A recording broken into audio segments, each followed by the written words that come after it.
Oye, si quieres que un muro dure, empieza por la mezcla. Esto no es solo echar agua y revolver.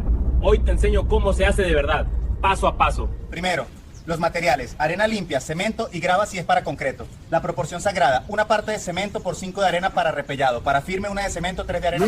Nunca eches el agua primero. Siempre mezcla bien el cemento y la arena en seco. Entonces tienes que homogenizarlo, que quede un solo color parejito. Así evitas grumos de puro cemento. Ahora el agua, y aquí es donde muchos la riegan. Poco a poco, hermano. Mejor si le faltara que si le sobrara. Una mezcla aguada es una mezcla débil. Va tomando textura, se hace una bola en la pala, no se escurre. La prueba es esta. La aprietas y debe formar una bola que no se desbarate, pero que tampoco suelte agua. Así de consistente. Si chorrea, le echaste mucha agua. Si se desgrana, le falta. Una vez lista, úsala en la siguiente hora. No la dejes ahí para más tarde porque pierde propiedades.